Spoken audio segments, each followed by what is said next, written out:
To the other major headline tonight, tributes now pouring in across the country for the man known as America's pastor, the Reverend Billy Graham, who passed away today at the age of 99. He connected with so many, including countless presidents and first ladies who turned to him in moments of crisis.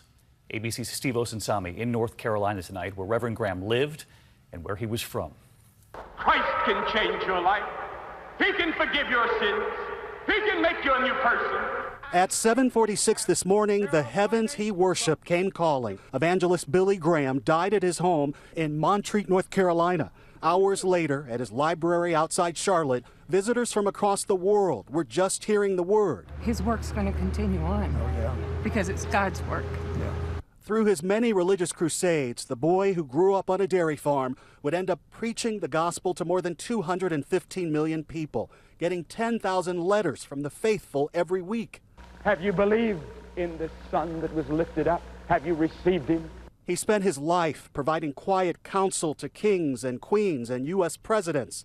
We are going to pray every day for our president. From President Donald Trump tonight, Graham was a very special man. From George W. Bush, a shepherd to millions, has passed on. Carter and Clinton are all offering tributes.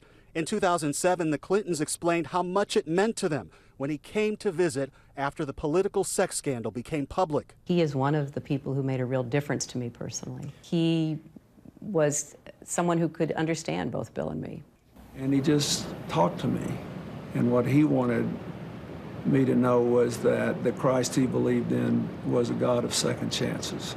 For a young George W. Bush, that message from the Reverend led him to sobriety. As a result of being with Billy Graham and being inspired by Billy Graham, and I guess being led by Billy Graham, I started reading the Bible, and shortly thereafter I quit drinking. President Johnson leaned on the Reverend during Vietnam, and Reagan famously called Graham from his hospital bed after he was shot. But Graham was questioned for the relationship he kept with Nixon. I prayed for him several times a day, that God would help him. He prayed with presidents and just as easily with everyday Americans.